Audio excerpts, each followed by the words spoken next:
Direct selling में अक्सर लोग हमारे साथ जुड़ तो जाते हैं, लेकिन वो जल्दी छोड़ देते हैं। ऐसा क्या किया जाए उनके साथ में पहले कुछ महीनों तक कि वो आपको ज़िंदगी भर नहीं छोड़ें और आपके लिए पैसिव इनकम का एक जरिया बन जाएं? वो तरीका आपको इस एपिसोड में मिलेगा, बशर्ते कि आप लास्ट तक बने रहें। Enjoy the show. फादर ने मेरे को बोला कि एक समय में हम वीआरएस ले लेंगे और हमारी जगह आप जो है जॉब में आ जाए। दिन भर तुम स्मार्ट बन के जाते हो, पूरा अपने रेडी होके जाते हो और दिन भर का तो करते क्या हो। तो बहुत लोगों को ये लगता है, जब उनको थोड़ा सा कुछ मिलने लग गया ना, कुछ अचीवमेंट मिल गई, उसको लगता है कि नहीं यार ये मेरी अचीवमेंट है। डायरेक्ट सेलिंग में लोग जुड़ते हैं और अपलाइन भी उसको उतना अच्छे से गाइड नहीं करता। वो पहले दिन से ही उसको बगैर सिखाए वो फील्ड में उतर जाता है, फिर उसको रिजेक्शन मिलते हैं, फिर वो हाथ जोड़ लेता है कि भैया मेरे बस का नहीं है, मेरे से नहीं हुआ। जो लोग बोलते थे कि ये किस मतलब ये जा रहे हैं, तो वो उन्होंने पूछा कि ये गाड़ी किसके यहाँ आई है। कोलगेट 200 ग्राम कहीं में 45 रुपये मिलता था। अच्छा। और वहीं पे हम बात करते हैं जो उस कंपनी का पेस्ट था वो 150 रुपये में मिलता था 100 ग्राम। दोस्तों नमस्कार, आदाब, सत श्री अकाल। नए एपिसोड में आप सबका बहुत बहुत स्वागत है। हम अक्सर आपसे रिक्वेस्ट करते हैं कि आप जिन लोगों से मिलना चाहते हैं उनके नाम आप कमेंट्स में लिखिए, और आपसे ये भी अनुरोध करते हैं कि आप कंपनी का नाम मत लिखिए, क्योंकि हमारा ये चैनल डायरेक्ट सेलिंग उद्योग को बढ़ावा देने के लिए है। और आप अक्सर ज़्यादातर लोग इस चीज़ का ध्यान भी रखते हैं, कंपनी के नाम लिखने में परहेज़ रखते हैं। आइए आज हम मिलके स्वागत करें एक ऐसी पर्सनैलिटी का जिनके पास में एक बहुत अच्छा रिच एक्सपीरियंस है। 2 दशक से ज़्यादा समय से जो डायरेक्ट सेलिंग में काम कर रहे हैं और बहुत तेज़ी के साथ में आगे बढ़ते जा रहे हैं। तो आइए मिलके स्वागत करें। आज हमारे मेहमान दिल्ली से हैं, मोहम्मद इसरार अहमद शेख जी। बहुत बहुत स्वागत है। Thank you sir, thank you. धन्यवाद आपका और आपके सभी व्यूवर्स का, आप सबका बहुत बहुत धन्यवाद। हम एक छोटा सा इंटरव्यू डालते हैं, आपका भी हमने डाला था, और क्या लंबी लाइन लगी है कमेंट्स की जी। तो बहुत सारे कमेंट्स हैं, फटाफट पढ़ने की कोशिश करता हूँ जी। आरडी विकास ने लिखा है अब होगा धमाका जी। शीतल ने लिखा है you are always rocking sir. Sukanta Kumar Mandan ने लिखा है सुपर सर अब होगा धमाल। राइट सॉल्यूशन ने लिखा है सभी लीडर्स को इस एपिसोड से बहुत सीखने को मिलेगा। अस्मा खान ने लिखा है डायरेक्ट सेलिंग में एक मिसाल हो आप। कमलेश राव ने लिखा है यस सर, बहुत बेसब्री से इंतज़ार कर रहे हैं। रुकिया बदर ने लिखा है a man of vision and integrity, we are deeply grateful to you M I Ahmad sir for being a great personality and a wonderful human being with a kind and generous heart। जी, thank you Rukaiya Badar ma'am. Rohit Kushwaha ने लिखा है यह podcast हर किसी के लिए प्रेरणा और नई सीख लेकर आएगा। यूपी सरकार स्कीम ने लिखा है आप बहुत अच्छे लीडर हैं, आपसे मुझे ही नहीं बल्कि पूरे देश को सीखना चाहिए। और लास्ट में पढ़ रहा हूँ शैलेंद्र सिंह राजपूत का, आपका 20 साल से ज़्यादा डायरेक्ट सेलिंग का एक्सपीरियंस लोगों की ज़िंदगी में परिवर्तन लाएगा। जी, सबसे पहले तो धन्यवाद आपका और आपके व्यूवर्स का सब, और ख़ास तौर से इस चैनल का जो चैट बेस सुरेंद्र बस, जो हम सब डायरेक्ट सेलर के लिए एक तरीके से वरदान के रूप में है। तो आप सभी का बहुत बहुत, सबसे पहले तो आपका और आप चैनल सभी मेरे प्यारे जो कमेंट करने वाले फाइटर्स, उन सब का बहुत बहुत धन्यवाद। जिस तरीके से कमेंट्स अभी आपने पढ़े सर, यहाँ पर ये फील होता है कि हमने कुछ किया है, क्योंकि अगर कुछ करेंगे तो लोग आपको याद करेंगे। तो सबसे पहले जितने भी फाइटर्स हैं जो चैट विद सुरेंद्र बस चैनल को देख रहे हैं, आप सबका बहुत बहुत धन्यवाद कि आप सब जिस तरीके से इस चैनल को प्यार दे रहे हैं और जिस तरीके से आप यहाँ पर आकर लर्निंग सीख रहे हैं। क्योंकि मेरे हिसाब से तो ये एक यूनिवर्सिटी है सर जो आपने बनाई है सर, उन लीडर्स के लिए जिन लीडर्स को अब तक शायद उनके अप्लायंस के द्वारा एजुकेशन नहीं मिल पा रही थी, या फिर उस कंपनी के द्वारा उनको प्रॉपर तरीके से इन्फॉर्मेशन नहीं पहुंच पा रही थी। कई बार क्या होता है ग्रामीण क्षेत्रों में कई ऐसे युवा या कई ऐसे व्यक्ति ज्वाइन कर जाते हैं जिनके सपने बहुत बड़े होते हैं, लेकिन एजुकेशन के अभाव में वो कहीं ना कहीं एक बड़ा सफ़र तय नहीं कर पाते और वो सक्सेसफुल जर्नी को नहीं तय कर पाते। तो ये चैनल मुझे लगता है एक मील का पत्थर साबित हो रहा है उन सभी जितने डायरेक्ट सेलर्स हैं, इवन इंडिया नहीं इंटरनेशनल लेवल पे भी। मैं आपको एक रिव्यू देना चाहूँगा आपके चैनल का। मेरी दुबई में मेरे एक मित्र हैं, उनसे बातचीत चल रही थी। अच्छा। तो उनका कहना था कि सर अभी कल रात की ही कॉल थी उनकी कि जब इंटरव्यू उन्होंने देखा तो बोले सर आप वहाँ जा रहे हो? मैंने हाँ वहीं पे जा रहा हूँ। तो बोले सर हम दुबई में रहकर वहाँ से नेटवर्किंग सीख रहे हैं। अच्छा। तो सर को मेरा थैंक्स बोल देना। तो उनकी तरफ से सर आपको बहुत बहुत थैंक्स है। अहमद नाम है उनका भी। जी जी जी जी नमस्कार, सत श्री अकाल, अस्सलाम वालेकुम। मेरा नाम MI अहमद है, जो कि प्यार से लोग बोलते हैं। मोहम्मद इसार अहमद शेख फुल नेम है, जिसमें आज की डेट में डायरेक्ट सेलिंग के इस प्लेटफॉर्म के माध्यम से ही मुझे ये नाम की कहीं ना कहीं उपाधि मिली। और मेरा करियर सर स्टार्ट हुआ नेटवर्क इंडस्ट्री के अंदर सन 2001 में। अच्छा। और वहाँ से ये सिलसिला क्या कर रहे थे उसमें? आप पढ़ाई कर रहे थे, कुछ काम कर रहे थे? हाँ बिल्कुल बिल्कुल। उस समय में एजुकेशन चल रही थी। अच्छा। फादर रेलवे में थे। तो एक मध्यम वर्ग परिवार जिस तरीके से चलता है, वो 4th क्लास जॉब में उस समय हुआ करते थे। तो वहाँ पर जो एक सैलरी आती है, सैलरी बेस को मैंने बहुत करीब से रियलाइज़ किया है जी। क्योंकि मैं खुद ही अपने घर का बड़ा बेटा हुआ करता था कि हम 6 बहन भाई थे। तो घर का राशन वगैरह जो लाना होता था वो 14 साल की एज में करीबन मुझे वो जिम्मेदारी थमा दी गई थी कि आपको लेकर आना है। तो वो हम उस समय में 1,000-1,500 रुपये में जो घर का राशन या 3,000, बहुत मैक्सिमम अगर गए तो 3,000 रुपये तक में जाते थे। और उस 3,000 से आज वो 10,000 में बदल चुका है। इतना फ़र्क आ गया। और वहाँ एक अगर हम बात करते हैं सैलरी को, 8-10 हज़ार रुपये की सैलरी आपकी जो 4th क्लास जॉब उस समय मिलती थी, उसमें 6 बहन भाइयों का गुजारा होना, एजुकेशन के साथ होना बहुत टफ था। तो वो जो लास्ट का मंथ का एंड वाला जो डे आते हैं, जहाँ 29 तारीख, 30 तारीख, 31 तारीख आती है, तो वहाँ पे ये होता था कि शॉपकीपर हमें जानता है कि भाई फादर भागेंगे नहीं, रेलवे में है तो उधार तो मिल ही जाएगा। तो उन्होंने कहा अगर कोई ख़त्म हो गया जाओ ले आओ, कोई दिक्कत नहीं, नाम ले देना। तो ये वाली सर लाइफ को बहुत करीब से देखा। और वहाँ से एक चीज़ माइंड में आई कि फादर ने मेरे को बोला कि एक समय में हम VRS ले लेंगे और हमारी जगह आप जो है जॉब में आ जाना। तो मैंने उनसे कहा कि मुझे जॉब नहीं चाहिए, आप मेरे जो छोटा एक भाई है मेरा उसको आप दे दीजिए। उन्होंने कहा क्यों नहीं चाहिए? तो मैंने कहा जॉब नहीं करनी है क्योंकि मैं आपको बहुत करीब से देख रहा हूँ। आप अगर हमें कहीं घूमने जाना होता है तो आपको सोचना पड़ता है कि छुट्टी लूँगा, फिर उसके बाद मैं कितने दिन के लिए जा सकता हूँ। वो एक प्लान आप 15 दिन 20 दिन लंबा एक समय का आप प्लान नहीं कर सकते। इवन पहले के अगर देखेंगे हमारे टाइम के लेवल पे, तो उस समय घूमने फिरने के लिए मध्यम वर्ग परिवार के लिए नानी के घर सबसे बेहतर होता था कि भाई नानी घर जा रहे हैं, क्योंकि जनरली आप हिल स्टेशन वगैरह पर तो आप एंजॉय नहीं कर पा रहे उस समय। तो वो नानी के घर में भी जाने के लिए उनको दिक्कत होती थी क्योंकि उतना लंबा गैप नहीं ले पाते थे। राइट। तो वहाँ से मेरा कहीं ना कहीं जॉब से थोड़ा सा मन हटा। हमारी फैमिली में मेरी जो बड़ी बहन थी और बाकी 3 छोटी बहन थी, तो वो लोग जरी का काम करते थे हमारे यहाँ। अच्छा।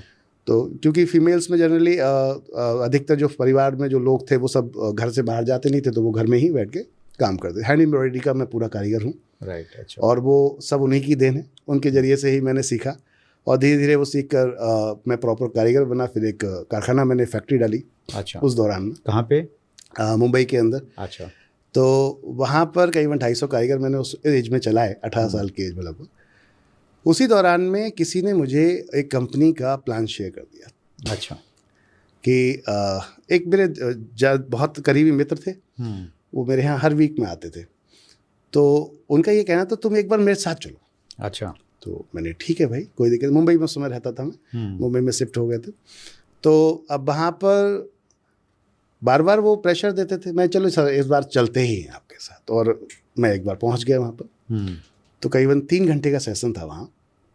और वहाँ पर एक बहुत ही जानी पहचानी हस्ती जो पंकज सर हैं, हमारी पंकज टटोरिया। पंकज तो बिल्कुल सर, मैं उनको बहुत थैंक्स कहता हूँ कि अगर शायद वो वहाँ नहीं होते तो शायद आज मैं यहाँ नहीं होता। पंकज टटोरिया सर, अगर आप सुन रहे हैं तो मेरा भी धन्यवाद आप स्वीकार कर लीजिए। जिस प्रकार से अहमद जी की ज़िंदगी में आपने बदलाव लाया है, आपकी जो टेप थी तो आपको इसकी सख्त ज़रूरत है। तो उसने मेरी ज़िंदगी को बहुत नज़दीक से बदला है। जी प्लीज़। मैं बिल्कुल सर उनका बहुत बड़ा फ़ैन हूँ, क्योंकि उनसे इंस्पायर हुआ वहाँ पर मैं, उनके शब्दों से। वहाँ एक चीज़ मुझे समझ में आई पहली बार लाइफ में, जो मैं जॉब के दौरान जो मैंने मेरे फादर को देखा था, तो वहाँ एक चीज़ समझ में आई कि जॉब में और अपना बिजनेस करने में कितना फ़र्क है। अच्छा, अपना बिजनेस करने में भी एक ऐसा बिजनेस जो आपसे एजुकेशन नहीं मांगता। वहाँ मुझे जो सबसे पहला क्योंकि जनरली हम कोई जॉब लेने जाते हैं तो आपकी डिग्री मांगी जाती है, राइट। अब डिग्री के आधार पे ही आपकी सैलरी निर्धारित होती है। तो वहाँ मुझे जो रियलाइज़ हुआ कि यहाँ पे आपसे कोई डिग्री नहीं मांगी जा रही, राइट। सबसे पहली चीज़ तो थी। दूसरा ये था कि कोई इन्वेस्टमेंट नहीं है, मतलब कोई यूज़ इतना बड़ा इन्वेस्टमेंट नहीं है कि आप उसको देकर फंस जाएंगे या बर्बाद हो जाएंगे। आप एक बार वन टाइम परचेस कहीं से भी करते हैं तो वहाँ से भी परचेस कर सकते हैं, और उसके बाद परचेस का सिलसिला शुरू हो जाता है। तो ये दो चीज़ें थी। तीसरा था कि अनुभव लेने के लिए आपको किसी यूनिवर्सिटी में जाने की ज़रूरत नहीं, यहाँ पर ये लोग ऑलरेडी अनुभव फ्री में बांट रहे हैं, जो मुझे उस समय रियलाइज़ हुआ। राइट। तो मुझे लगा इतनी बेहतर इंडस्ट्री है, इस इंडस्ट्री में तो हर व्यक्ति को, देश के हर व्यक्ति को लाया जा सकता है। तो अब मेरे साथ में बहुत सारे ऐसे कारीगर थे जो पढ़े लिखे नहीं थे, लेकिन क्योंकि वो जरी का काम करते थे, तो मुझे लगा कि हम तो यहाँ से इतिहास रच देंगे। अब प्लान समझ में आया, चीज़ें समझ में आई। ओके, 18 साल की उम्र, 18 साल की उम्र सर। तो मैंने कहा ठीक है। अपने फादर को मैंने जाकर बोला कि मैंने आज एक कमाल की चीज़ देखी है। तो उन्होंने बोला क्या देखा है? मैंने कहा आने वाले 30 साल जब मेरे होंगे तो मैं आपको काम करने नहीं दूंगा, और तब तक मैं फाइनेंशियल फ्रीडम हासिल कर चुका हूँगा। तो बोले ऐसा क्या देख लिया? तो मैंने कहा ऐसा मैंने देखा एक कॉन्सेप्ट है जिसमें लाइफ बदली जा सकती है, और इन्वेस्टमेंट की भी ज़रूरत नहीं है, आपको पैसा देने की ज़रूरत नहीं है। और साथ में अब आती बात एजुकेशन की, तो वहाँ पे एजुकेशन की भी इतनी नीड नहीं है, एजुकेशन वो खुद सिखा देंगे, हमें दे देंगे। राइट। तो बोले ऐसा होता है कहीं? मैंने हाँ बिल्कुल होता है। तो बोले आप बहुतों को देखा, तुम्हें भी देख लेंगे। तो ये जो उनका जो कहने का जो टोन था, वो था उनके लिए तो मजाक में था, लेकिन थोड़ा सा मुझे को लगा यार कुछ गड़बड़ है इसका मतलब, क्योंकि सीरियस नहीं लिया उन्होंने उस चीज़ को। मैंने चलो ठीक है कोई बात। अच्छा, मैंने कहा एक काम करिए, और मुझे कुछ प्रोडक्ट परचेस करने हैं, वहाँ पे प्रोडक्ट परचेस करने से बिजनेस स्टार्ट होता है। तो उन्होंने ठीक है कोई बात नहीं है, लेकिन मेरे पास आपके इस बिज़नेस के लिए पैसा नहीं है। तो मैंने कहा ये तो गड़बड़, आप डायरेक्टली मना कर रहे हो, इसका मतलब आप सीधा सीधा ये बोल रहे हो कि ये करो मत, क्योंकि आप इनडायरेक्टली मना कर रहे हैं कि पैसा नहीं। तो बोले देखिए आपको अगर कुछ करना है और आपको लग रहा है कुछ कर सकते हैं तो आप ट्राई कीजिए।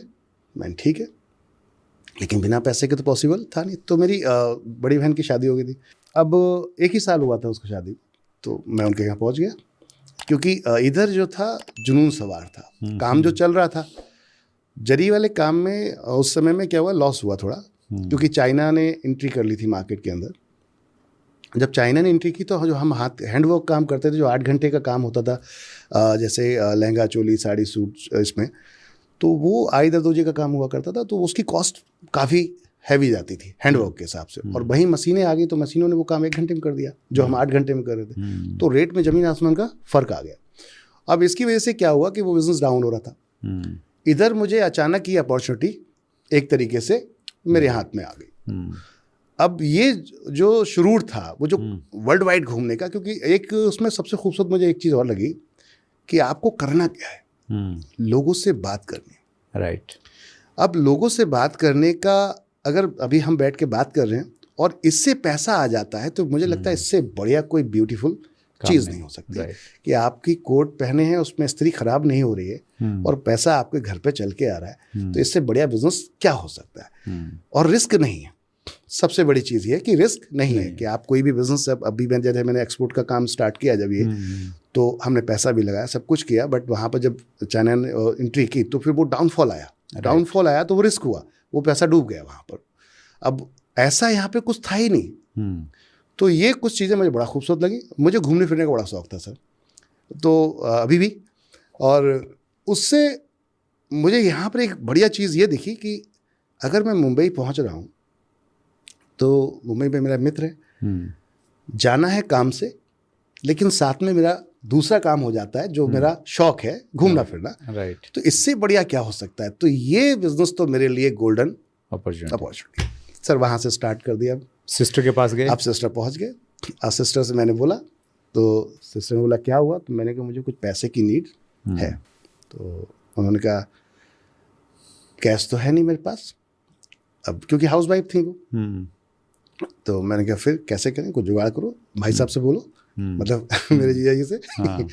तो बोली नहीं मैं उनसे नहीं कह सकती, तो एक काम कर, मेरे कान की बाली है सोने की, ये तू ले जा और किसी भी सुनार को दे देना। अच्छा। और उसे कहना गिरवी रख लो और जितने तुम्हें पैसे ज़रूरत है उतने ले लेना, बाद में उसके बाद जब तुम्हारे पास पैसे आ जाएं तो मुझे छुड़ा कर दे देना।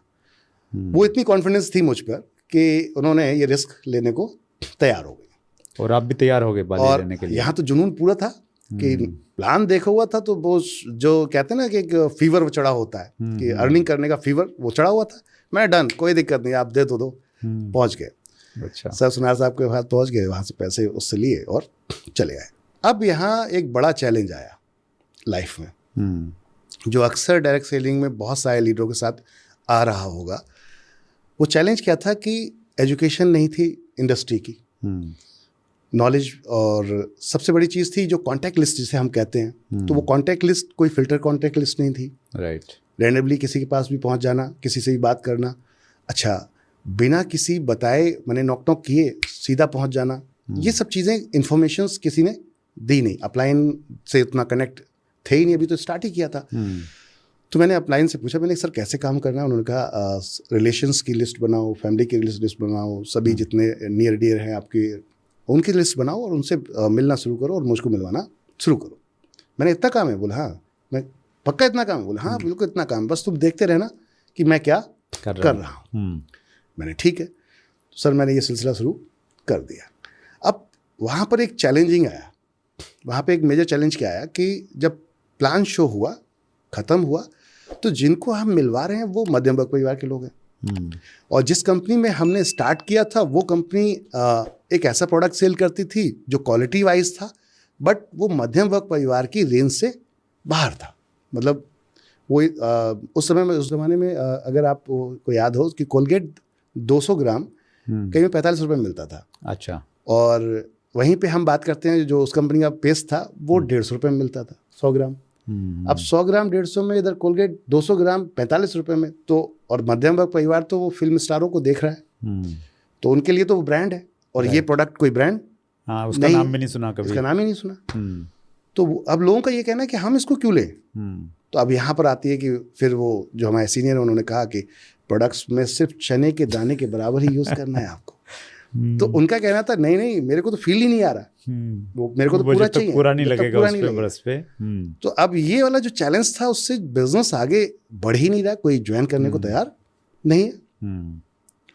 सर ऐसे में एक उधर मीटर चल रहा था महीने वाला, जो सिस्टर से पैसे लेकर आए थे, जो ब्याज का था। इधर प्रेशर में आना शुरू हो गए क्योंकि अब प्लान प्रेजेंटेशंस काफ़ी होने लगी, बट उसके रिजल्ट क्लोजिंग के रूप में नहीं दिख रहे थे। ये सिलसिला 1 महीने हुआ, दूसरे महीने हुआ। अब एक और प्रॉब्लम आया कि जो पर्सनल खर्चे हैं वो मैनेज नहीं हो रहे। अच्छा। क्योंकि अब कहीं पे जा रहे हैं किसी के पास प्लान प्रेजेंटेशंस के लिए, तो वहाँ जाने के लिए, आने जाने के लिए खर्चा चाहिए। राइट। तो अब ऐसी कंडीशन में क्योंकि घर वालों ने सपोर्ट करना बंद कर दिया, उन्होंने कहा भाई तुम अपने हिसाब से जो कर रहे हो करो, दिन भर तुम स्मार्ट बन के जाते हो, पूरा अपने रेडी होके जाते हो और दिन भर खाते हो, करते क्या हो। 2 महीने ये सिलसिला हो गया तो गलत जगह पे तुम कुछ कर रहे हो। एक बार को मेरे मन में भी आया कि यार शायद कुछ गड़बड़, ज्वाइन कर लिया मैंने। तो एक दिन मैं झल्ला के अपलाइन के पास पहुंच गया। मैंने कहा सर कुछ गड़बड़ कर दिया आपने, कुछ ऐसा कुछ मेरे को स्टार्ट करवा दिया है जो शायद मेरे मतलब का नहीं है। और मुझे सभी लोग बोलते हैं, क्योंकि जब मैं घर से निकलता था तो ट्राई भाई हम वहाँ पर उस कंपनी में एक बढ़िया चीज़ क्या थी कि ड्रेसअप पे बहुत फोकस करते तो अब वो सभी को टाई पैंट और बढ़िया करके रेडी करके, तो जिस एरिया से हम निकलते थे वो सब जो फ्रेंड सर्कल जो था वो सब कॉमन था, तो उनके लिए तो वो एक नई बात थी। तो उनके अब उनको प्लान शो कर दिया गया। प्लान शो किया तो उनको यार करोड़पति, तो पीछे से टोन करते थे वो, कमेंट करते थे कि ये देखो करोड़पति जा रहे हैं। तो ये कहीं ना कहीं बड़ा पिंच करने वाली बात थी। तो उस समय तो कुछ नहीं कहा, लेकिन बाद में बड़ा पिंच करने वाली बात थी। तो मैंने अपलाइन से पूछ डाला, मैंने सर कुछ गलत इंडस्ट्री में आपने मुझे इंटर करवा दिया। तो उनका कहना था बेटा कभी हाथी को देखा है आपने? तो मैंने हाँ बिल्कुल देखा है। तो बोले हाथी जो है जब चलता है तो उसका वज़न इतना होता है कि वो जहाँ भी पैर रखता है तो उस एरिया में कंपन होती है, और जो सबसे ज़्यादा सेंसिटिव जानवर होता है वो उससे पहले, हमसे पहले वो पहचान लेता है, और वो उससे कमज़ोर होता है। और उसको पता है क्या बोलते हैं? मैंने क्या बोलते हैं? बोले कुत्ता बोलते हैं। बोले डॉग बोलते हैं। और डॉग का काम क्या है? अब उसके पास इतनी सेहत नहीं है कि उसको भगा सके, तो उसके पास एक ही उसका हथियार है, वो बोलेगा, चिल्लाएगा, तो भौंकता है, और जोर जोर से भौंकता है इसलिए कि ये किसी भी तरीके से यहाँ से चला जाए, ताकि अगर ये कहीं गिर गया तो हम मर जाएंगे। तो आप समझ लो कि आपके साथ जो हो रहा है वो यही हो रहा है कि आपके आजू बाजू के लोग हैं, वो आपकी जो वेशभूषा है, जो चीज़ें हैं, उनको हजम नहीं कर पा रहे हैं। और यहाँ पे अब कारण ये हो रहा है कि कहीं ना कहीं वो आपको आगे नहीं बढ़ने देंगे। उसकी वजह ये है कि अगर आप आगे बढ़ गए तो उनके माता पिता उनसे बोलेंगे देखो उसका लड़का आगे चला गया और वो ये कर रहा था, तुमने क्यों नहीं किया। तो कल ये बात होगी जरूर आपके साथ जी। लेकिन अगर टिके रहोगे तो, और अगर टिके नहीं रहोगे तो ये पॉसिबल नहीं है। तो मैंने उनसे कहा कि सर एक बार रियल में बताओ, क्या रियल में पॉसिबल है? मतलब दिल से बताइएगा, ऐसा नहीं कि खाली आप बातें वाली बातें कर रहे हैं। तो बोले आपने मुझे देखा है? मैंने हाँ देखा है, मैंने आपको देख के ही मैंने ज्वाइन किया। तो बोले बस बात खत्म हो गई, आप समझ लो तुम ये मेरे जैसे बन जाओगे, लेकिन तुम्हें मुझे फॉलो करना पड़ेगा, जैसे जैसा मैं कहता जाऊंगा वैसा वैसा आपको करना पड़ेगा। राइट। तो सर उस समय की एजुकेशन में एक बढ़िया चीज़ ये थी, उस समय की नेटवर्क मार्केटिंग में जो मैंने रियलाइज़ किया, सम्मान बहुत था, और हम अपने अपलाइन को पूरा सम्मान देते थे। मतलब उस समय मगर उन्होंने कह दिया कि ये बरसात हो रही है और आपको यहाँ पर यहीं खड़े होना है, पूरी तरह समर्पित थे, पूरी तरीके से, पूरी तरीके डिवोटेड जैसे कहते हैं। तो अब सिस्टम को लेकर पूरी तरीके से सीरियस कि हमें ये करना है, ये बिजनेस है हमारा। और सर यहाँ से सिलसिला शुरू हुआ, अब जाकर क्लोजिंग होना शुरू होती है, यहाँ से ज्वाइनिंग, अब क्लोज ज्वाइनिंग आना स्टार्ट होता है। और अगले 6 महीने में अब पे आउट्स का थोड़ा थोड़ा सिलसिला शुरू होता है। फिर करीबन 2 साल बाद मैंने पहली अपनी एक छोटी सी गाड़ी ली, ऑल्टो। अच्छा। और ख़ानदान में पहली गाड़ी थी हमारी। अच्छा, वो गाड़ी जब लेकर आया मैं, तो जो लोग मुझसे कहते थे, पीछे से कहते थे कि तुम बाबूजी बन के जा रहे हैं, देखो ये तो करोड़पति बनने जा रहे हैं। तो अच्छा, मुझे उस समय में ड्राइव करना नहीं आता था। अच्छा। और मेरी फैमिली में किसी को ड्राइव करना नहीं आता था, तो हम एक ड्राइवर को हायर करके लेकर गए। अच्छा। वहाँ पर कि भाई तुम ले आ रहा गाड़ी को। अब वो जब गांव में एंटर किया, हमने गली में एंटर किया, तो जो लोग बोलते थे कि ये किस मतलब ये जा रहे हैं, तो वो उन्होंने पूछा कि ये गाड़ी किसके यहाँ आई है, क्योंकि उस समय में गाड़ियाँ बहुत कम चलन था गाँव में। तो बोले वो नबी के लड़के की गाड़ी है। तब लोगों ने बोला हमें पता था कुछ कर जाएगा। ये डायलॉग उनका। अब मैं पीछे से बाइक से आ रहा था जब वो ये चीज़ बात कर रहे थे, तो ये मैंने सुना और फिर अंदर ही अंदर एक खुशी फील हुई। लेकिन घर पहुँचे, घर पे एक और नई कहानी थी। और फादर को मैंने चाबी दी, मैंने कि ये देखिए मैं खानदान की पहली गाड़ी लेकर आया। तो वो जो एक एक्साइटमेंट या फिर जो एक खुशी होती है चेहरे पर, वो भाव नहीं दिखा उनमें। अच्छा। थोड़ा बड़ा अजीब लगा कि यार मैंने, यार डैडी यार मैं कार लेकर आया हूँ और आप खुश नहीं हो, चलो बैठा घुमा के लेकर आता हूँ। तो गाड़ी में बैठ गए।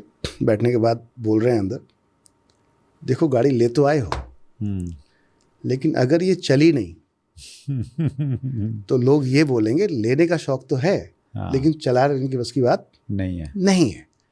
तो ये बंद नहीं होनी चाहिए।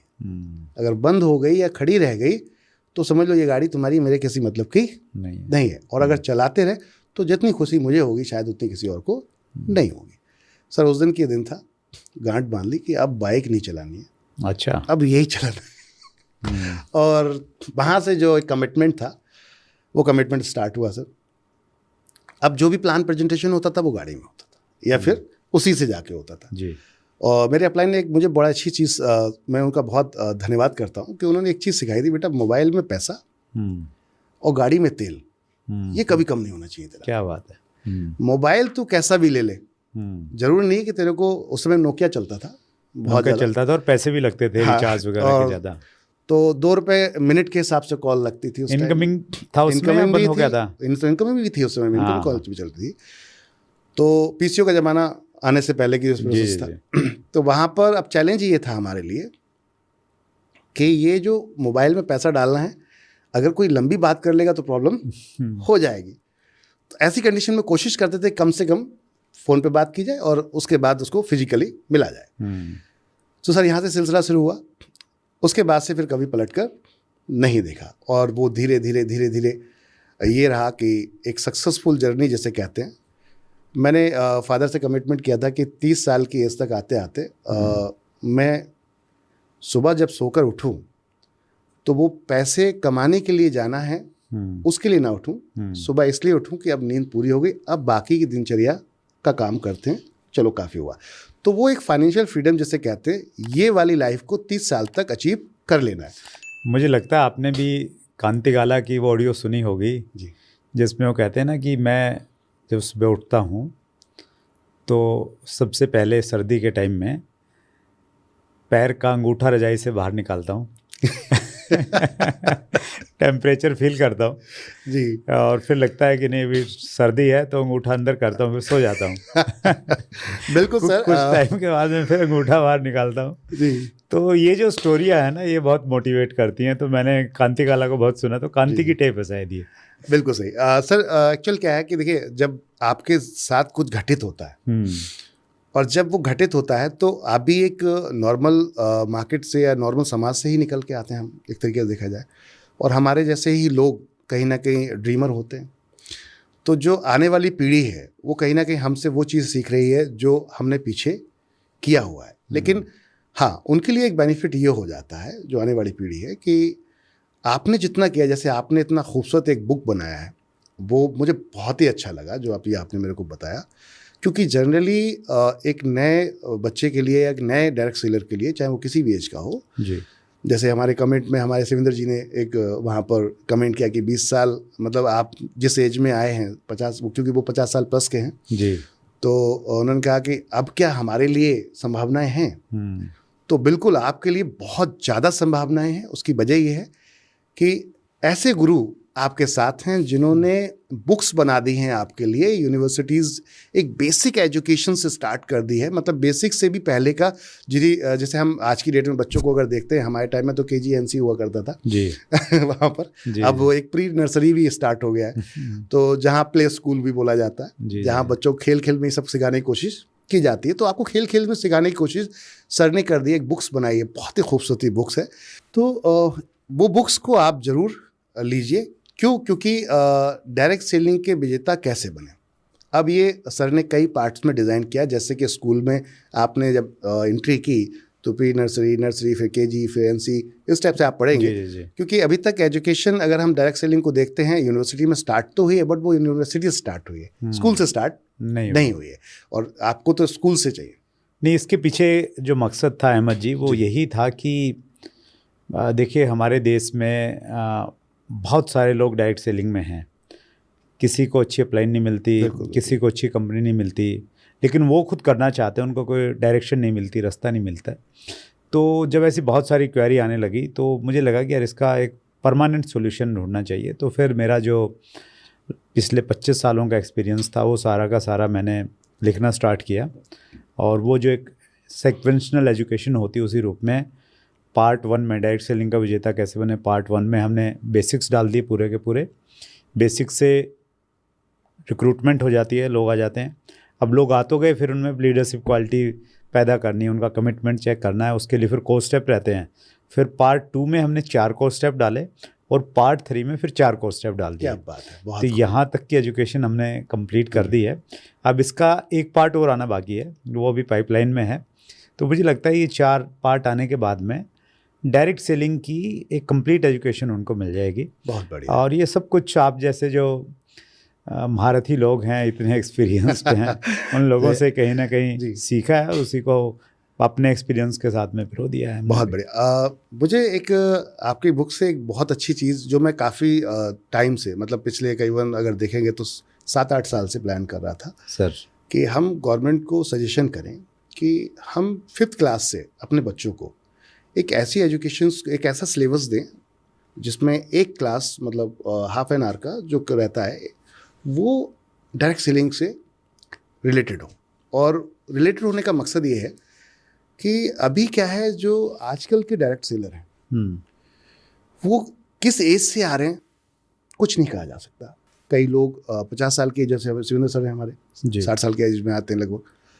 अब वो आएंगे और वो आकर सीखें, पहले सीखने में उन्हें 2-4-5 साल लग सकते हैं, डिपेंड करता है उनकी कैपेसिटी कैप्चरिंग की कितनी है जी।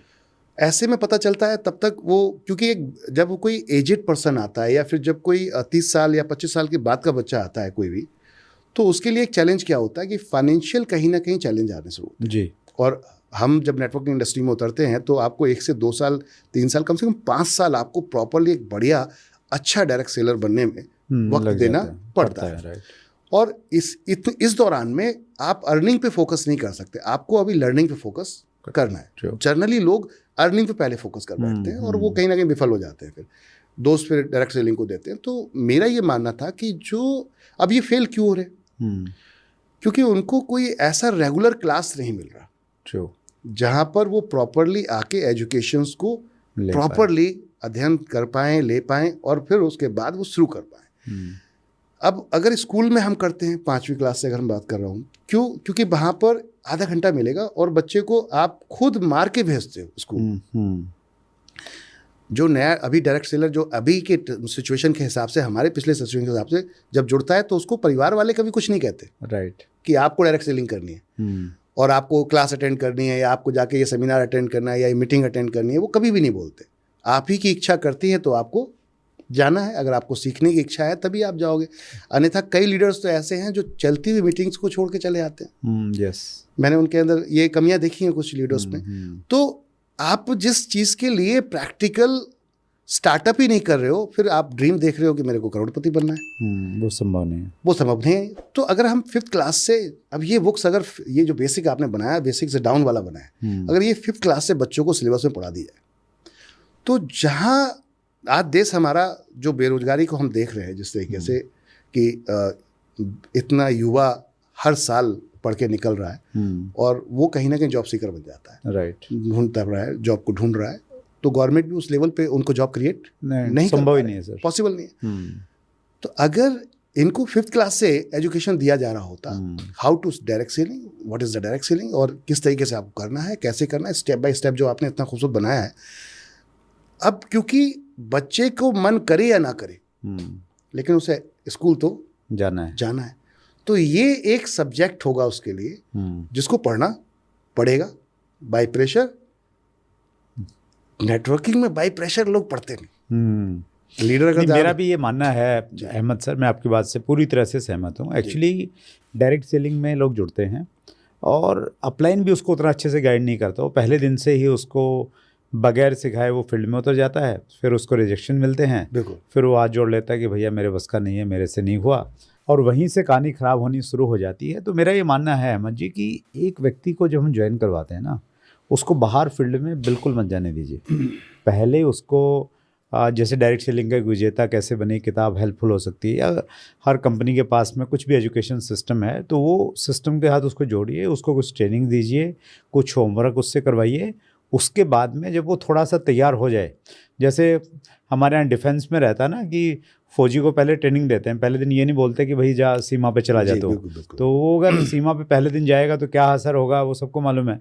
तो उसको पहले ट्रेनिंग देते हैं, टफ बनाते हैं, उसके बाद उसको भेजते हैं सीमा पे कि भैया जा वहाँ पे। तो मुझे लग रहा है इस चीज़ का हमारे यहाँ पे बहुत अभाव, और उस अभाव की पूर्ति के लिए हमने थोड़ा सा प्रयास किया। जैसे कि अभी आपने जो संघर्ष किया, पिछले जितने भी जो हमारे लीजेंड्स डायरेक्ट सेलर हैं जिन्होंने संघर्ष किया, और आज कहीं ना कहीं यूनिवर्सिटीज़ में आपने डिप्लोमा स्टार्ट करवा दिया सर, ऐसे ही अगर ये 5th क्लास से होगा तो फ़ायदा क्या होगा कि जब बच्चा 12th तक, क्योंकि 12th तक तो मैंने ये देखा है परिवारों में कि परिवार बच्चे की पूरी जिम्मेदारी सब अपने ऊपर ओढ़े हुए होते हैं, उसका खर्चा, उसका आने जाने का, स्कूल जा रहा है तो उसका सारा बस का, एवरीथिंग इज देयर, मतलब जो भी हम बात करें सब कुछ माँ बाप पूरी तरीके से उसको केयर करते हैं। Yes, और वो yes. कभी नहीं कहते कि आप पैसा कमाओ। Right right.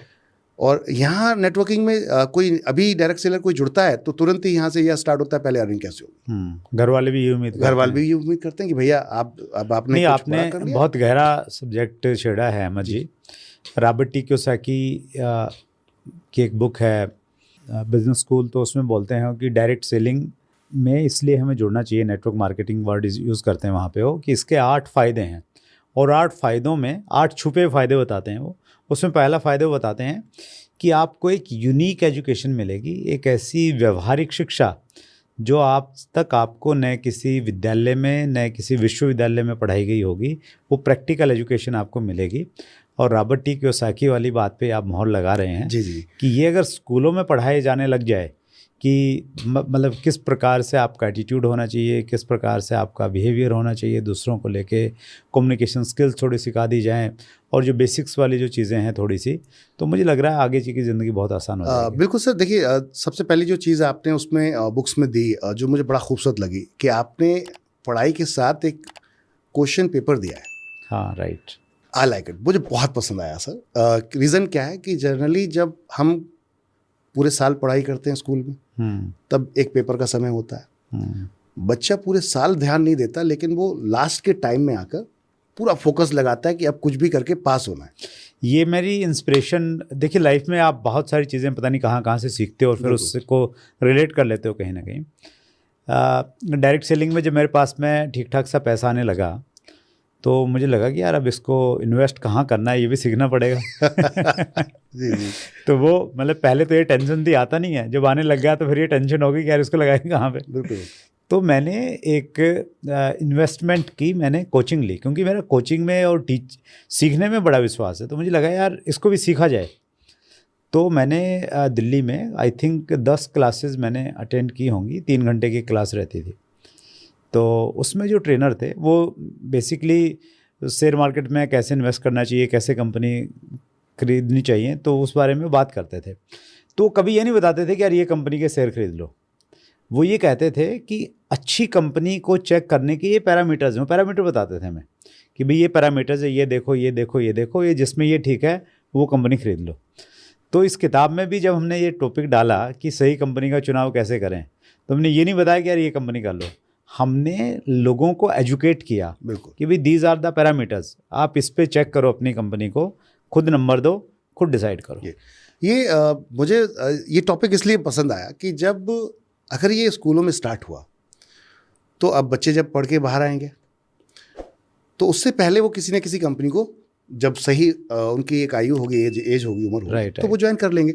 और ज्वाइन जब करेंगे तो वहाँ पर पास आउट होकर वो 12th के बाद अपने माता पिता से पैसे की डिमांड नहीं कर सकते कि अब मुझे खर्चे की ज़रूरत है। वो ऑलरेडी पिछले, क्योंकि 5 साल आपने 5th क्लास से स्टार्ट किया है तो कम से कम 12th तक जाते 7 साल आपको और चाहिए। राइट। 7 साल में आप एक मैच्योर नेटवर्कर बनकर स्कूल से निकलेंगे। हाँ, मैच्योर मतलब फिर सरकार की तरफ देखना नहीं है, तो फिर आपको जॉब सीकर नहीं बनना है, जॉब सीकर नहीं बनना, आपने निकलते ही सरकार को टैक्स देना शुरू कर देना, बढ़िया रोड बनाइए, बढ़िया हॉस्पिटल बनाइए, और आप लायबिलिटी नहीं बनेंगे, हाँ एसेट बन जाएंगे। एसेट बनेंगे। तो अब पॉइंट है कि अगर बच्चा डे 1 से कमाना शुरू कर देता है उस टाइम में, तो वो फादर के लिए, उस परिवार के लिए कितना बड़ी एक सपोर्ट होती है, जिसमें आज अगर हम भारत में देखें तो हमारे यहाँ एक प्रथा चली आई है और जिसे हम दहेज कहते हैं। जी जी। इस टाइप की कुछ प्रथाएं हैं जहाँ पर बच्ची की शादियाँ अगर करते हैं तो आप, वो बेचारा पूरी तरीके से टूट जाता है, क्योंकि वो सब कुछ देने दिवाने के चक्कर में, क्योंकि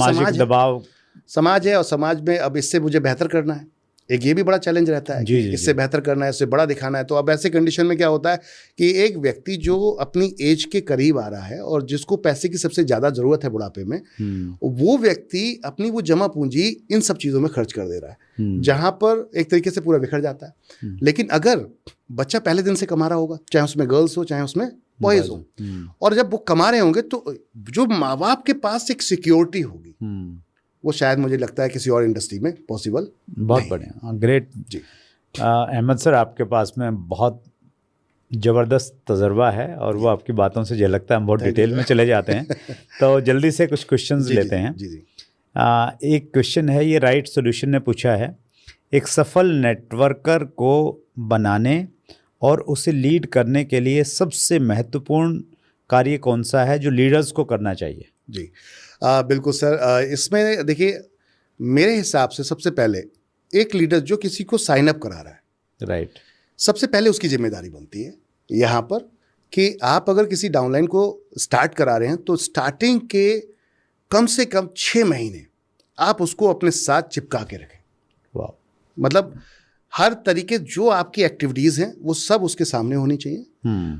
आप उसे प्लान प्रेजेंटेशन दिखा रहे हैं उसका, वो आपसे क्या करेगा, स्टार्टिंग में प्रोस्पेक्टिंग वो करेगा, लेकिन प्लान प्रेजेंटेशंस आपका होगा। राइट, तो प्लान प्रेजेंटेशन आपका होगा, आपने स्टार्टिंग के 2 महीने उसके प्रोस्पेक्ट को प्लान प्रेजेंटेशंस किया, चाहे वो आज डिजिटल के माध्यम से कर लें हम, क्योंकि अब माहौल बदल गया है। पहले के ज़माने में तो हमारे यहाँ फिजिकली हुआ करता था, उसका कोई विकल्प ही नहीं था हमारे पास।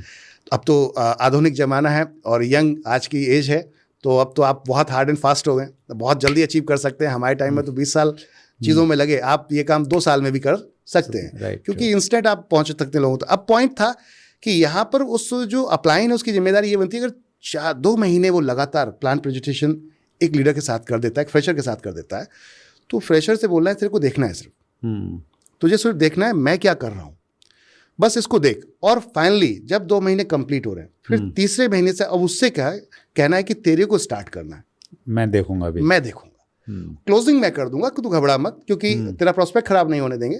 तो वो क्लोजिंग मैं कर दूंगा। सामने वाले को नहीं पता है कि आप क्या बोल रहे हो और आपका प्लान क्या है। राइट, तो आपको पता है कि आप कहाँ गड़बड़ कर चुके हो, तो आपको रुकना नहीं है, फ्लो में कंटिन्यू करते रहना है। जब जरूरत पड़ेगी तो मैं वहां पर बैठा हूँ। अगले 2 महीने अगर ऐसा करा देता है तो अब ये प्लान प्रेजेंटेशंस में परफेक्ट हो जाएगा। अब इसको कहना है कि अपनी टीम को, तेरे को जो मैंने किया है वो शुरू करना है। डुप्लीकेशन इसे कहते हैं कि जो तेरी टीम आ रही है उसको बैठा, प्लान दिखाने के बाद फिर जब अगले 2 महीने रहेंगे क्लोजिंग तेरे को करनी है। और जब ये डुप्लीकेशन स्टार्ट होगा तो आपकी टीम में एक ऐसी नंबर्स ऑफ नेटवर्क लीडर्स की वहाँ पर फौज खड़ी हो जाएगी, जहाँ पर आप अपने भविष्य को बहुत लंबे समय और आखिरी जैसे हम बोलते हैं स्टेप में देख सकते हैं, पैसिव इनकम क्रिएट होते हुए, कि आप कल सो रहे हो लेकिन आपके अकाउंट में पैसा लगातार आ रहा है। और ये तभी आ पाएगा जब आप शुरू करेंगे, क्योंकि आप किसी को अगर लेकर आ रहे हैं, साइन अप करा रहे हैं और उसको अगर आप सपना दिखा रहे हैं कि आप यहाँ से आकर अपने भविष्य को सिक्योर कर सकते हैं, तो ये आपकी पूरी दायित्व बनता है कि उसको A to Z हर चीज़ आपको एक बच्चे की तरह सिखानी। That's great. अहमद सर, मेरा इस चीज़ में बहुत विश्वास है। एक्चुअली मैंने बहुत कम लोगों को पर्सनली स्पॉन्सर किया है। ओके, मतलब मेरी टीम देश के हर राज्य में है, इवन हर डिस्ट्रिक्ट में मिल जाएगी, बट अगर आप मेरी पर्सनल स्पॉन्सरिंग की बातचीत करें तो बहुत कम है। ओके, वो इसलिए क्योंकि मैं किसी को भी स्पॉन्सर करने से पहले उसको एक बहुत बड़ी रिस्पॉन्सिबिलिटी मानता हूँ। जब मैं ये देखता हूँ कि यार मैं इसको टाइम दे पाऊँगा, संभाल पाऊँगा, तभी मैं स्पॉन्सर करता हूँ, अदरवाइज मैं स्पॉन्सर्स करता ही नहीं। और बहुत सारे लोग ऐसे ही, मतलब कोई भी आ गया, सामने आ गया, उसको अपना जोड़ दिया, तो और जोड़ दिया, वो मतलब वो कहते हैं ना कि आगे दौड़ पीछे छोड़, वो वाली कंडीशन, और उससे कहीं ना कहीं नेगेटिविटी भी फैलती है। तो बहुत बढ़िया।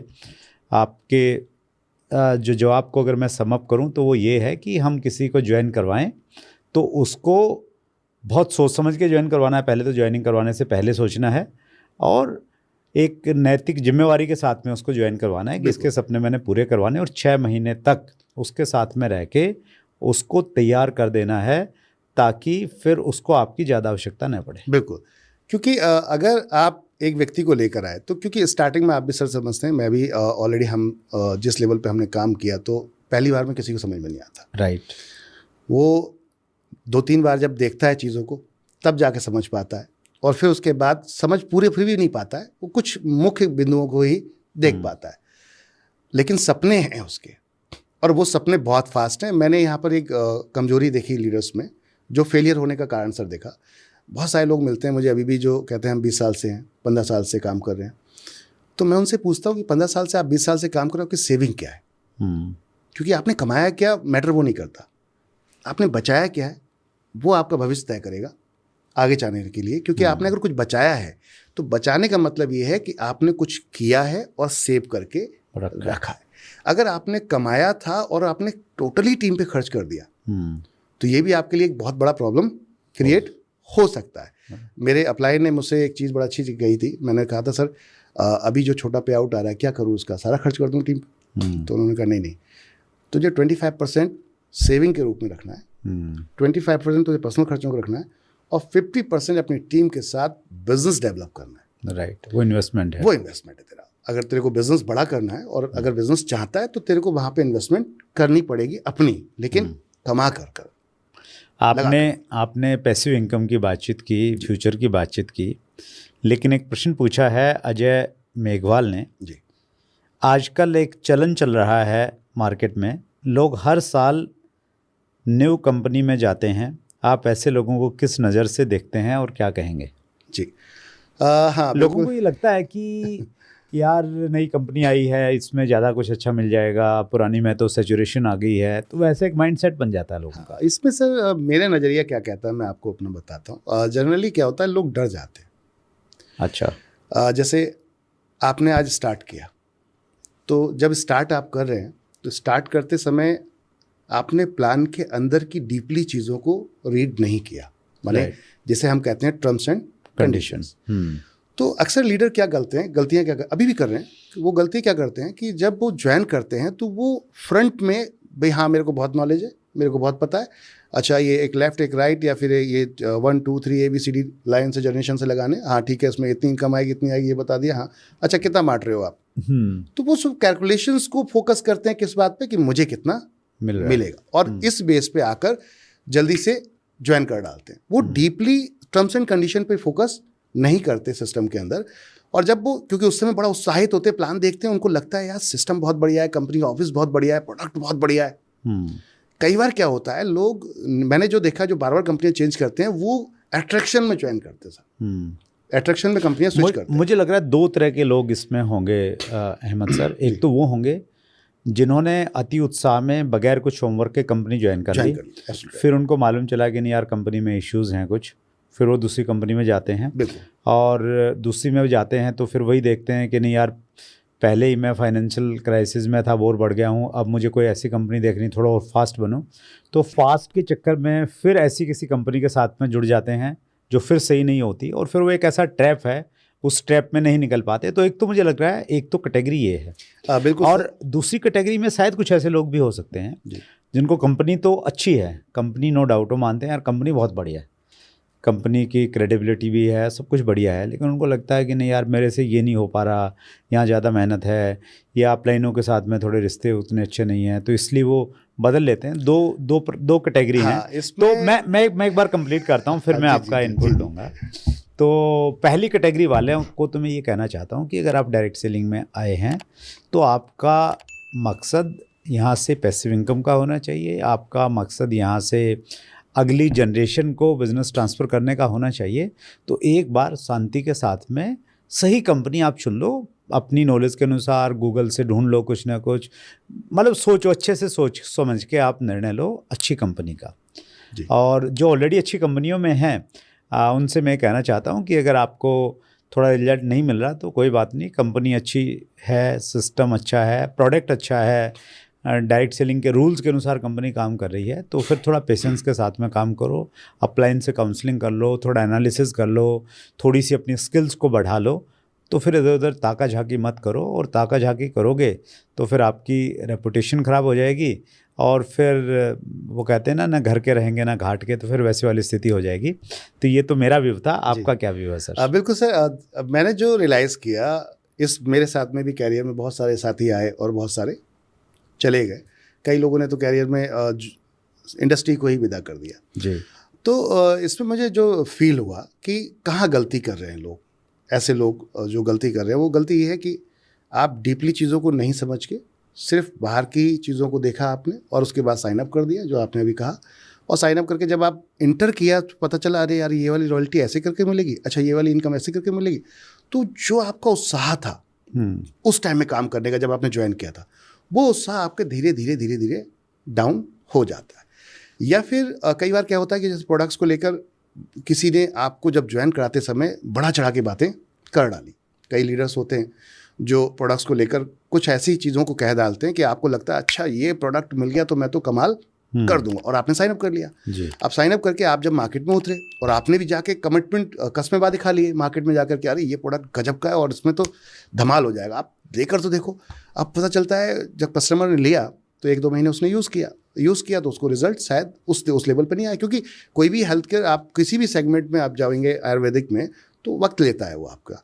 अब यहाँ पे तो इंस्टेंट रिजल्ट चाहिए, तो इधर ये कमिटमेंट कर चुका है इंस्टेंट रिजल्ट वाला, हो सकता है तो ऐसी सिचुएशन में अब उसका मोरल डाउन हो गया, क्योंकि अगर सेकंड बार मुंह कैसे दिखाएगा और किस लेवल पे जाके उसको आप कहेगा कि भाई तुम यूज़ कर लो। अब यहाँ पे अपनी स्किल इस्तेमाल कर सकते हो कि भाई हो सकता है कि आपके अब टिश्यू पे वर्क नहीं कर रहा, आपके बॉडी पे वर्क नहीं कर रहा, ये चैलेंज कई बार हो जाता है, वो स्किल आप वहाँ पे दिखाते हो, बट टिल सेकेंड टाइम में भी वो प्रोसेस उतना रिजल्ट नहीं दिखा।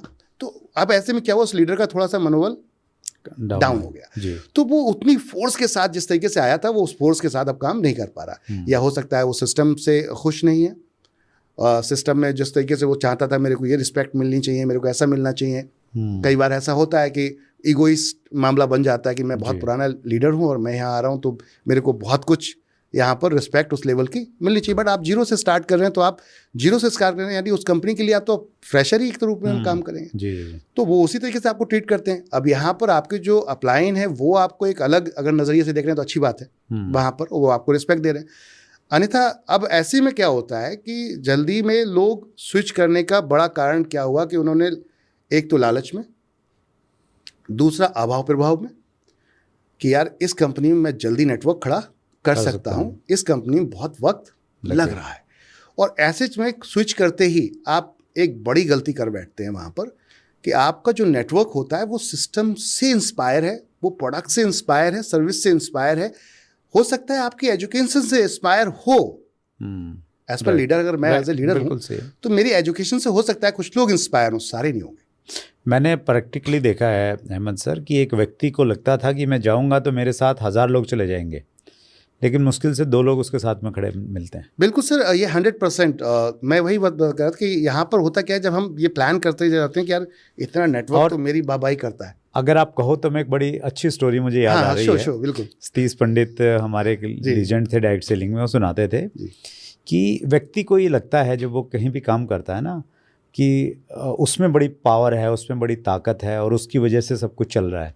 तो वो एक स्टोरी सुनाते थे कि एक व्यक्ति था, उसने एक काम किया, उसने एक गधा लिया और गधे के ऊपर में एक मंदिर बना दिया, और अब वो घर घर जाता था और लोग देखते कि भाई मंदिर है, तो वो घर से बाहर आते और कुछ ना कुछ अपना दे के चले जाते, चढ़ावा कर देते। हाँ, तो बढ़िया काम चल रहा था। तो एक दिन गधे को लगा कि यार ये सब लोग मेरी पूजा करते हैं और ये जो मेरा मालिक है ये मेरे को कुछ खाने पीने को अच्छे से देता नहीं है, सब कुछ मेरी वजह से ही चल रहा है।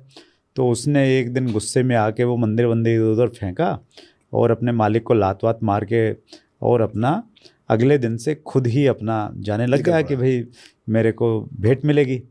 तो वो गया तो लोग अपना डंडा लेके आए, जैसे ही उसने चिल्लाना शुरू किया तो फिर उसको एहसास हुआ कि नहीं, ये इज्जत मेरी नहीं थी, ये सिस्टम की थी। Absolutely right. उस सिस्टम में वो मंदिर था, वो आदमी था जो उसको लेके जा रहा था। तो बहुत लोगों को ये लगता है जब उनको थोड़ा सा कुछ मिलने लग गया ना, कुछ अचीवमेंट मिल गई, उसको लगता है कि नहीं यार ये मेरी अचीवमेंट है।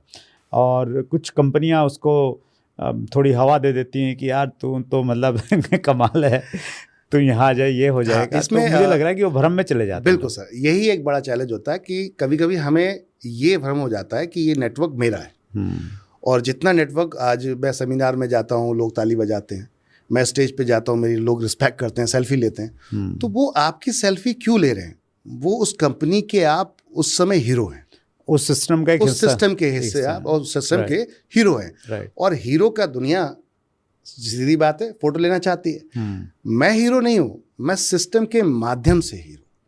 उस चीज़ को समझना पड़ेगा, इस चीज़ को समझना पड़ेगा, क्योंकि अगर मेरे बिहाफ पे सब कुछ आता तो आप तो बहुत पहले अमीर हो चुके होते। ये मुझे लगता है कि आप तो फिर आपको डायरेक्ट सेलिंग में आने की ज़रूरत नहीं होती।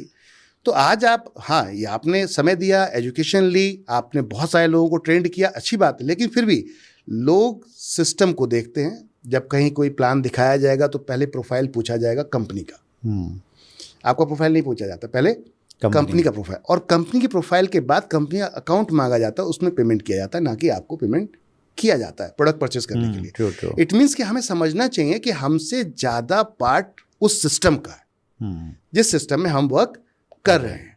और यहाँ पे क्या होता है कि लोग आज की डेट में, क्योंकि अब क्या है, कंपटीशन मार्केट में आ गया है, कई लीडर्स गलती ये करते हैं, उन्हें लगता है अरे यार इस कंपनी ने मेरे को भाव नहीं दिया, इन कंपनी में पे आउट नहीं बन रहा, तो लोग अपनी कंपनी खोल देते हैं।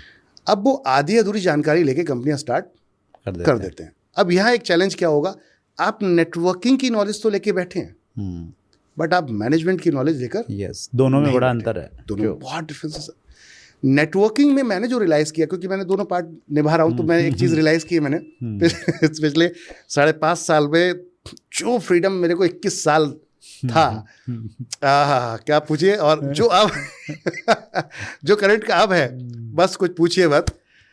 16 घंटे काम करता हूँ मैं आज की डेट में, लेकिन उस 16 घंटे में भी चैन नहीं होता, क्योंकि सुबह आपको सर्विसेज देनी है, आपको एनी हाउ, और अगर आप लीडर हैं तो आप, मैंने आज सुबह नहीं उठना है, मैंने टीम को बोल दिया कि भाई आज मेरे को कॉल मत करना, आज तुम मैनेज कर लो, आप नहीं संभालेंगे, और लोग हैं ना टीम में, और लोग हैं, अपलाइन है, वो संभाला है, आपने एक बार मैसेज डाल दिया, सब लोगों ने सुन लिया और वो अपने काम लग जाएंगे, अपनी टीम में। तो यहाँ आपके पास कोई रिस्क नाम की चीज़ नहीं थी, आप फैमिली के साथ में टाइम दबा के स्पेंड कर सकते थे। लेकिन जहाँ आप मैनेजमेंट में आते हो, तो वहाँ आपके साथ अब रिस्क स्टार्ट होता है। समय तो होता ही होता है, रिस्क आएगा तो टेंशन आएगी, रिस्क आएगा टेंशन आएगी, और टेंशन आएगी तो आपकी बुद्धि खा जाएगी। जो मैंने रियलाइज किया, क्योंकि एक व्यक्ति क्रिएटिविटी कब करता है, अहमद सर फंस गए हैं। नहीं, बहुत एंजॉय आ रहा है, और वो एक अलग बात है, वो एक अलग बात है कि वो एटीट्यूड वैसा है, कुछ और सीखने को मिल रहा है, कुछ नया सीखने को मिल रहा है, तो वो सीखने वाला एटीट्यूड है, इसलिए बड़ा मजा आ रहा है। तो इसमें जो मैंने रियलाइज किया सर, एक व्यक्ति क्रिएटिविटी कब करता है, जब आप लीडर होते हो, तो आप खाली होते हो, आपके माइंड पूरा फ्री है, तो आप कुछ नया अपनी टीम के लिए प्लान कर सकते हो, आप क्रिएटिविटी कर सकते हो, आप ट्रेनिंग प्लान कर सकते हो, टूल्स डिजाइन कर सकते हैं, बहुत सारी चीजें हैं जो आप एज पर लीडर, आपकी जिम्मेदारी है, आपको करना ही पड़ेगा। क्योंकि अगर आपको, क्योंकि आप बिजनेस कर रहे हो, जनरली लोग इस चीज को समझना ही नहीं चाहते। जो जहां तक मैंने रियलाइज किया, लोग सोचते हैं ये बिजनेस जो है सिस्टम कर रहा है, मैं यहाँ पर एज पर लीडरशिप कर रहा हूँ, लेकिन लीडरशिप की गलती फिर कर बैठते हैं कि मैं ही कंपनी हो गया, ये गलत कर बैठते हैं। तो ये चीज, तो मैनेजमेंट और ये दोनों में मैंने जो गलती देखी लोगों में, अब कंपनियां खोल देते हैं। अच्छा, नॉलेज ना होने से अब चैलेंज क्या आएगा कि आप सामने वाले की कॉपी करोगे, तेरे से 2 प्रोडक्ट एक्स्ट्रा ले आता हूं, कंपनी से निकले उसी की कॉपी करेंगे आप, कि तेरे से 2 प्रोडक्ट एक्स्ट्रा डाल दूंगा, इनकम 2 बढ़ा दूंगा, एक्स्ट्रा बांट दूंगा। आपने बिल्कुल ही कैलकुलेट नहीं किया कि जो कैलकुलेशन आप इस समय लेकर बैठे हैं, इसको समझिएगा सर, तो एक बहुत डीपली चीज़ है इसमें, इस पॉइंट में प्लीज। तो जो कैलकुलेशन आप लेकर बैठे हैं, उस कैलकुलेशंस को सामने वाला अगर सही होती तो पहले ही इम्प्लीमेंट कर चुका होता। दूसरी कंपनी पहले, उसके पास ऑलरेडी आपसे बड़ा एम्पायर है। Yes, true. और कोई भी कंपनी नहीं चाहती कि उसका लीडर पैसा नहीं कमाए। हर कंपनी चाहती है कि मेरा लीडर ज़्यादा पैसा कमाएगा तो मेरे पास ज़्यादा नेटवर्क आएगा। दूसरी एक बड़ी चीज़ थी, जो पॉइंट है सर इसमें, कि आप जब इसको कैलकुलेशन कर रहे होते हैं जी, यहाँ पर आप एक मेजर गलती कर जाते हैं कि आपने जब कॉन्सेप्ट बना दिया, सब कुछ बना दिया, सब स्टार्टअप जब किया, तो स्टार्टअप करते करते करते पता चला कि आज आपने ज़्यादा बांट दिया है और लोग लालच में आपके साथ आ भी गए। आप किसको लेकर आओगे? क्रॉस लेग को तोड़ के लाओगे, क्योंकि आपके अपने तो आपको समझ चुके होंगे। तो बहुत ही कम लोग आएंगे आपके साथ, बहुत ही कम। जब मैंने रियलाइज़ किया लोगों के साथ में कि आपके अपने बहुत कम आते हैं, आप अपने नियर डियर की जो लैग होती है उसको वो आपको जानते नहीं है, वो जानते नहीं है। बस उनको पता है कि सर स्टेज पे आते हैं और सर तो बहुत गजब के पर्सन है यार, इनके साथ आ गए तो लाइफ बदल जाएगी। आपने अप्रोच किया, वो आ गया, रिस्पेक्ट में आया, वो आपकी रिस्पेक्ट में आया, आपकी नॉलेज को देख रहा था, लेकिन आपके उसने व्यवहार को नहीं देखा था। अब आपने उनको ज्वाइन तो करा लिया, लेकिन प्लान लालच दिखाकर, एक्स्ट्रा दिखाकर, कुछ अलग सर्विसेज दिखाकर। बट जब हकीकत का पाया उसमें, जब पेज लगता है, जब रियलिटी आती है, अब जब आप बांटना शुरू करेंगे तो एक समय ऐसा आएगा, स्टार्टअप में खर्चे कम होते हैं, डिस्ट्रीब्यूशन भी कम होता है, राइट। लेकिन जैसे जैसे जैसे नेटवर्क बढ़ेगा, फिर आपका डिस्ट्रीब्यूशन वहाँ पर बढ़ना शुरू होगा। Right. और जब डिस्ट्रीब्यूशन बढ़ना शुरू होगा तो एक समय ऐसा होगा जहां पर आप कहीं ना कहीं फंस जाओगे कि अब यार ये मैनेज नहीं हो पा रहा, फिर आप प्लान चेंज करोगे। नहीं, दैट्स ग्रेट। आपके पास बहुत डीप नॉलेज है अहमद सर, और आपके पास में प्रैक्टिकली बहुत सारे तजर्बे हैं। एक एपिसोड में उन सबको समेटना बहुत मुश्किल हो जाएगा क्योंकि समय की हमारे पास में लिमिटेशन है। इंटरव्यू को हम सम अप करने की तरफ जा रहे हैं। लास्ट में कुछ कहना चाहेंगे? हाँ, बिल्कुल कहना चाहूँगा। मैं सभी जो डायरेक्ट सेलर आज आप फर्स्ट टाइम अगर ये चैनल देख रहे हैं या आप रेगुलर इस चैनल को देख रहे हैं, तो मैं आप सबसे कहूँगा डायरेक्ट सेलिंग फ्यूचर है, भविष्य है, और ये एक ऐसी इंडस्ट्री होने वाली है जो अब तक शायद आप जितनी इंडस्ट्रियों को देख चुके हैं उन इंडस्ट्री से कई गुना आपको ग्रोथ देगी। और ग्रोथ इस लेवल की देगी, देश के अंदर जो रोज़गार का आज हम जो अभाव देखते हैं, डायरेक्ट सेलिंग इंडस्ट्री रोज़गार का यहाँ पर अभाव का टेंशन ही नहीं है। असीमित यहाँ पर रोज़गार है। आप जितने लोगों को देना चाहते हैं, पूरे वर्ल्ड को देना चाहते हैं, आप दे सकते हैं। तो ये भविष्य है। अगर आपने प्रैक्टिकल डायरेक्ट सेलिंग को चूज़ कर लिया है तो कुछ चीज़ों को फोकस अगर आप कर लेंगे, जो आप बेसिक हैं उन पे फोकस करिए। जिस व्यक्ति को आप चूज़ कर रहे हैं साइन अप करते समय, उसको पहले पीछे से समझ लीजिए, जान लीजिए, उसकी इंक्वायरी कर लीजिए कि ये अपलाइन मेरा जो अपलाइन मैं जिसको बनाने जा रहा हूँ, कि ये व्यक्ति सही है, क्या इसने 2-4-10 लोगों की लाइफ को चेंज किया है। क्योंकि जनरली कई बार स्पॉन्सर्स कुछ होते हैं जो स्पॉन्सर तो कर देते हैं, लेकिन जब नीचे वाला व्यक्ति आपने स्पॉन्सर कर दिया और आपने ट्रेनिंग ले ली, मीटिंग नहीं ली, तो वो सीधा अपलाइन को पकड़ेगा, आपको भूल जाएगा और आप कहोगे मैं तो डायरेक्ट सेलिंग में ज्वाइन हूँ, मैं तो इतने साल से काम कर रहा हूँ। तो यहाँ पर ये गलतियाँ ना करते हुए आप सीधा एजुकेशन पर फोकस कीजिए और इस इंडस्ट्री को मैं ये कहूँगा दोनों हाथों से स्वागत कीजिए, क्योंकि ये इंडस्ट्री भविष्य की वो इंडस्ट्री होने वाली है जो आपकी पीढ़ियाँ सेट कर देगी। क्योंकि ये इंडस्ट्री जॉब जैसे हम देखते हैं जहाँ से आप ख़त्म करते हो, आपका बच्चा वहाँ से स्टार्ट नहीं करता है, बट ये इंडस्ट्री ये कहती है जहाँ से आप ख़त्म करते हो आपको बच्चा वहाँ से स्टार्ट करता है। That's great, wonderful, thank you so much. Thank you sir, last में इस अद्भुत मैसेज के लिए जी। और आपने समय निकाला सर। आपका 20 साल का तजुर्बा, हमने प्रयास किया कि 1 घंटे में लोगों को हम लोग दे दें, तो एक बार फिर दिल की गहराई से सभी व्यूअर्स की तरफ से बहुत बहुत जी थैंक यू सर, आपको और आपके व्यूअर्स को बहुत बहुत धन्यवाद। इस चैनल को सब्सक्राइब करें, लाइक करें और दबाकर प्रमोट करें, क्योंकि आप सभी की टीम में प्रैक्टिकल अगर कुछ अच्छा सीखना है तो मुझे लगता है इस यूनिवर्सिटी से बढ़िया कहीं और नहीं है। जो और ऐसे प्रोफेसर से बढ़िया प्रोफेसर आपको कहीं नहीं मिलने वाले हैं। Thank you sir. सो बहुत बहुत धन्यवाद सर। सो ये थे MI अहमद सर। 20 साल का तजुर्बा और बहुत डीपली नॉलेज है हर चीज़ के बारे में। मुझे उम्मीद है आपको अच्छा लगा होगा। हमारे जितने भी पॉडकास्ट हैं, इंटरव्यू हैं, वो सारे के सारे स्पॉटिफाई पर भी अवेलेबल हैं। आप सारे के सारे इंटरव्यूज़ स्पॉटिफाई पे सुन सकते हैं और अपना काम करते करते उनका आनंद ले सकते हैं। हर मंगलवार को रात्रि 8 बजे आपसे मुलाकात होती है, तो अगले मंगलवार को फिर मिलेंगे एक बड़ी शख्सियत के साथ में। बहुत बहुत धन्यवाद।